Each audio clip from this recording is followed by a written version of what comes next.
Join বন্ধুরা, আজকে তোমাদের সামনে আমি এমন একটা গুরুত্বপূর্ণ ভিডিও নিয়ে এসেছি, যেটা শেষ অবধি তোমরা শুনলে যারা এই পরীক্ষা থেকে ডাব্লিউবি কনস্টেবল পরীক্ষা থেকে বাদ গিয়েছো বা যারা ওয়েটিং করে বসে আছো যে ওয়েট করছো কবে দাদা জয়েনিং হবে, তো সবার জন্যই এটা একটা গুরুত্বপূর্ণ ভিডিও হতে পারে। তোমরা শেষ অবধি দেখলে তোমাদের মধ্যে কত ক্লিয়ার ধারণা একটা তৈরি হবে এই রিক্রুটমেন্টটা সম্পর্কে। তো তোমাদের জানতে হবে যে কম্পিটিশান কীরকম আকারে চলছে, যে আদৌ কি কম্পিটিশানটা এতটাই টাফ যতটা আমরা মনে করছি, নাকি এর থেকেও সোজা। তো একটা জিনিস আমাদেরকে বুঝতে হবে যে আমরা পড়াশোনা করছি মানেই যে আমরা চাকরি পাবো এমন নয়। আমাদেরকে পরিস্থিতিটা বর্তমানে ডাটা কী বলছে সেটাকে দেখতে হবে, আমাদের প্র্যাকটিসটা কীরকম চলছে সেটাকে চালিয়ে যেতে হবে, তার থেকে আরও ডেভেলপ করতে হবে। কারণ আমরা নিজেদেরকেই যদি ডেভেলপ না করি আমরা কীভাবে জয়েনটা করবো। তো তোমাদেরকে প্রথমেই বলে রাখি যে ডাব্লিউপি কনস্টেবলে টোটাল ফাইনাল মেধা তালিকাতে মোট শূন্যপদ ছিল ৮,২১২টি, অর্থাৎ এটা পুরুষদের জন্য ৮,২১২টা পোস্ট। এর মধ্যে এই ৮,২১২টা পোস্টকে ভাগ করা হয়েছে কয়েকটা ক্যাটাগরিতে, general, SC, ST, OBC, EWS, এই কটা দিয়ে। তা ৮,২১২টি পোস্ট কিন্তু একটা কাস্টের জন্য নয়, সবার জন্য কিন্তু এটা আলাদা আলাদা করে ভাগ করা আছে, ঠিক আছে। তো এইগুলোর মধ্যে টোটাল কয়েক লক্ষ ছেলে পরীক্ষা দিয়েছিল, কয়েক লাখ ছেলে পরীক্ষা দিয়েছিল, কয়েক লাখ ছেলে পরীক্ষা দিয়েছিল। তো তাদের মধ্যে মাত্র 43,200 জন পাস করেছে। মানে ভাবো কতজনা বাদ গিয়ে সেখানে 43,000 জনা পাস করছে 200 জন। অর্থাৎ কম্পিটিশান কোন লেভেলে চলে গেলে সেখান থেকে 43,200 জনা পাস করে, যেখানে আমাদের জেনারেলের কাট আপ আমরা দেখলেই বুঝতে পারবো। তো আমি আস্তে আস্তে এগোচ্ছি। তো আমি ধরলাম 43,200 জনে যদি পাস করে মাঠে ডাক পায়, তাহলে সবাই কিন্তু মাঠের জন্য প্রিপেয়ার থাকে তা নয়, তারা পরীক্ষায় ভালো। তার মধ্যে মাঠে পাস করে 17,350 জনের মতো পিএমটি পিইটি ক্লিয়ার করে। অর্থাৎ তার মানে বোঝা যাচ্ছে যে কজন মাঠে ডাক পেয়েছে 43,200, আর এই যে পিএমটি পিইটির জন্য যারা আছে, অর্থাৎ তাদেরটা আমরা যদি রেশিওটা দেখি 17,350 জন মতো। অর্থাৎ এই 17,350 জন একটা জিনিস বলছো, তার মানে এর কত পার্সেন্ট, এর নাই করলে 40%-এর কাছাকাছি। তাহলে এই 40% যেটা ছেলে যারা পরীক্ষায় পাস করছে তাদের মানে যে 100% আমি 43,200কে আমি যদি 100% ধরি, এই 43,200কে যদি আমি 100% ধরি, যদি তারা পরীক্ষায় পাস করে তার মধ্যে মাত্র 40% মাঠ পাস করছে। তাহলে বাকি 60% কী হচ্ছে, বাকি 60% ছেলে বেরিয়ে যাচ্ছে। কারণ বাকি 60% বেরিয়ে যাচ্ছে, অর্থাৎ এই 60% বেরিয়ে যাওয়াতে কী হচ্ছে যে 60%-এর কাছাকাছি বেরিয়ে যাচ্ছে।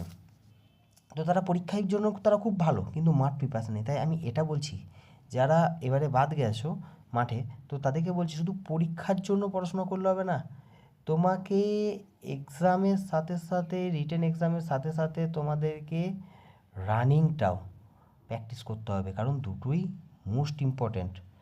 এর সাথে ইন্টারভিউ দিয়েছিল কত, 16,700 জনের মতো, অর্থাৎ 17,350 জনের মধ্যে 16,700 জনের কাছে বেশি আমাদের ইন্টারভিউ দিয়েছো।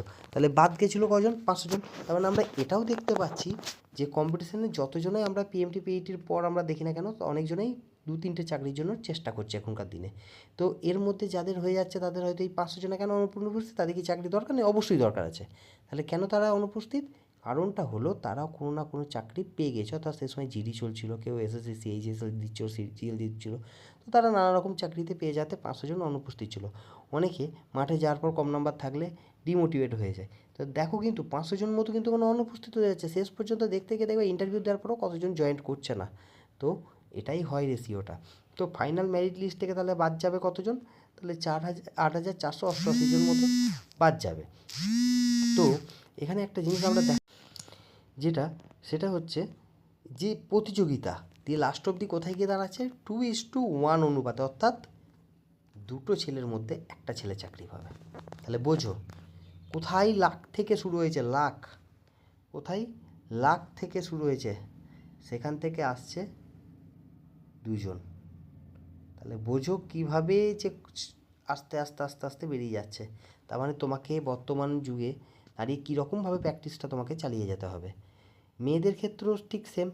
মেয়েদের কম্পিটিশান যে খুব কম তা না। মেয়েদের শূন্যপদ ছিল 3537টা, তার মধ্যে মেয়েদের মাঠে ডাক পেয়েছে 16,950 জন। তার মধ্যে পিএমটি পিইটি পাস করেছে 4,000 জন। অর্থাৎ মেয়েদের যারা আছো তাদের রানিংয়ের অবস্থা খুবই কম।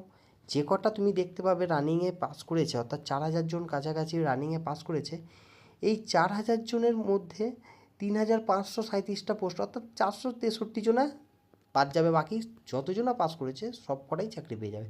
তাহলে মেয়েদের পিএমটি পিইটিতে কত বাদ যাচ্ছে। তাহলে যারা ফিমেল ক্যান্ডিডেট আছো তারা মাঠের প্রতি প্রচুর প্র্যাকটিস করতে হবে। তোমরা পাস করছো কিন্তু মাঠে পাস করতে পারছো না, যেটা কোনো লাস্ট অবধি যাওয়া যাচ্ছে না। অর্থাৎ 11 জনের ছেলের মধ্যে 10 জনা চাকরি পাচ্ছ। এখানে রেশিওটা হয়ে গেছে 11 জনের মধ্যে 10 জনা চাকরি পাচ্ছ। 11 জনা পরীক্ষা দিয়ে একই সঙ্গে একই বন্ধু পরীক্ষা দিচ্ছ, তার মধ্যে একজন বেরিয়ে যাচ্ছে আর বাকি 10 জন সিলেক্ট হয়ে যাচ্ছে। তাহলে মেয়েদের কম্পিটিশানটা কোথায় চলে যাচ্ছে? যার জন্য কি এদের মাঠটা তোমাদেরকে অবশ্যই তোমাদেরকে পড়াশোনার সাথে সাথে তোমাদের মাঠটাকেও একদম গুরুত্ব দিতে সব কিছুই হচ্ছে। তাহলে যারা এবার নতুন ভ্যাকেন্সির জন্য ওয়েট করছো, পড়াশোনা ছেড়ে দিয়েছো, তাদেরকে বলি শোনো, পুলিশ দরকার, প্রচুর পুলিশ দরকার আমাদের রাজ্যে। তো এদের রিক্রুটমেন্ট করাতে হবে। সেটার জন্য রিক্রুটমেন্ট আসবে 12 থেকে 13,000 রিক্রুটমেন্ট আবার আসবে। তো তোমাদেরকে পড়াশোনা চালিয়ে যেতে হবে। শুধু কনস্টেবল না, এর সাথে সাথে এসআই রিক্রুটমেন্টও বেরোবে। তো এই রিক্রুটমেন্ট এটা এখনও এইটা যে একটু কেস আছে, তারপর মধ্যে এই সময় ইলেকশন চলছে, এই জন্য সমস্ত কিছু আটকে আছে। তো জুন জুলাই মাস করে এদের যদি জয়েনিংটা করিয়ে নেয় তো আগস্টের শেষে নতুন বিজ্ঞপ্তি আসার একটা বিশাল সম্ভাবনা আছে। তো বিজ্ঞপ্তি আসাটা বড় ব্যাপার নয়, বিজ্ঞপ্তি এসেও আমাদের কোথায় চলে যাচ্ছে, আমরা কীভাবে বাদ যাচ্ছি, আমরা কি প্রস্তুত আছি? বিজ্ঞপ্তি আসুক সেটা বড় কথা না, আমরা কি আমাদের নিজেদের মধ্যে বিজ্ঞপ্তি আসলে সেই বিজ্ঞপ্তিতে আমরা যে চাকরিটাকে তুলে নিতে পারবো, সেই প্রিপারেশনটি কি আমাদের মধ্যে আছে? আমাদেরকে প্রথমত এটা দেখতে হবে। বিজ্ঞপ্তি আসবে, পড়াশোনা করব, তার মধ্যে ওখানে আমি মাঠ করবো, এরকম মেন্টালিটি নিলে হবে না চাকরি পেতে গেলে। তো আজকে আসি কাট আপটা দেখি। কাট আপটাতে আমরা দেখতে পাবো যে দেখো 48.50, অর্থাৎ রিটেন পরীক্ষায় নাম্বার এসেছিলো যাতে পিএমটি পিইটি ক্লিয়ার হয়েছিল। তো আমরা দেখতে পাচ্ছি এই যে 85 নম্বরের পরীক্ষাতে, এই 85 নম্বরের পরীক্ষাতে 48 কাট আপ আসছে, অর্থাৎ তার মধ্যে ফাইনাল কাট আপে 62, অর্থাৎ এটাকে ইন্টারভিউ নিয়ে ধরা হচ্ছে। তো এই কাট আপটা যাদের মধ্যে থাকবে তারা অবশ্যই পাস করার সম্ভাবনা আছে। যে 62 মানে 62 যাবে তা নয়, 62 মানে যে 62 যাবে তা নয়, 1-2 কমতে পারে, এটা সম্ভাব্য কাট আপ। এটা কখনোই এটাই যে যাবে তা না, এটা 1-2 কমতেও পারে, বাড়তেও পারে, আবার 1ও যেতে পারে, কোনো সম্ভাবনা নেই। ওবিসি বি 41.25, যাদের লিখিত পরীক্ষা এসেছিলো তাদের মার্কস আসবে 54, কাট আপ যাদের আছো তারা সেফ জোনে আছো। ওবিসি এ আছো 55 সেফ জোনে। এসসি যাদের 52 আছে তারা সেফ জোনে আছো। এসটি সেফ জোনে 44, আর ইডাব্লিউএস 42, কারণ ইডাব্লিউএসের কম্পিটিশানটা একটু হাই যাবে, কারণ অনেকজনেই ইডাব্লিউএস সার্টিফিকেট বার করা আছে। তো মেয়েদের ক্ষেত্রেও আমরা যেটা দেখব, মেয়েদের কাট আপ এসেছিলো লিখিত পরীক্ষায় 36, যেটা ফাইনালে আমরা ধরলাম 44। OBC B 36, OBC A 34, SC 35, ST 36 এবং ইডাব্লিউএস 23। তো মেয়েদের কাট আপটা একটু কমই যাবে, যেহেতু মেয়েদের পিএমটি পিইটিতে খুব কম জনাই পাস করেছে। যে কটা পাস করেছে তাদের মধ্যে ম্যাক্সিমাম জনারই চাকরি হয়ে যাবে। তো কেন রেজাল্ট আসতে দেরি হচ্ছে? তোমরা সবাই অবগত আছো যে বর্তমানে যে কেসগুলো চলছে সেইগুলোর ফাইনাল রায় আসলেই তার উপর নির্ভর করে আমাদের রেজাল্টটা পড়ে রয়েছে। তো এখন যেহেতু ইলেকশন চলছে তো সেই জন্য রেজাল্টটা একটু ডিলে, কেসের হিয়ারিংগুলো একটু দেরিতে হচ্ছে। কেন রেজাল্ট দেরি হচ্ছে? বর্তমানে কোর্ট কেস চলছে বলে বিধানসভার কারণে বিলম্ব হচ্ছে। তো এই কেস সম্ভাব্য মিটে যাবে, ডাব্লিউবির পক্ষেই আছে, তোমাদের পক্ষেই আছে। তো ফাইনাল মেরিট লিস্ট জুন মাসের শেষেই চলে আসবে। পুলিশ রিক্রুটমেন্ট বোর্ড যথাসম্ভব চেষ্টা করছে জয়েনিংটা করিয়ে নেওয়ার।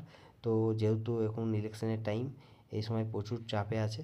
তো ফাইনাল এই সময় পুরো ডিউটি থেকে শুরু করে এই সময় কোর্টের কেসগুলো এখন যে সাইডে হিয়ারিং চলছিল সেই জন্য অনেক লেট হয়ে গেল আমাদের জয়েনিং। কিন্তু পুলিশ রিক্রুটমেন্ট বোর্ড চেষ্টা করছে যথাসম্ভব তোমাদের পাশে থাকার, তোমাদের জয়েনিং করিয়ে দেওয়ার।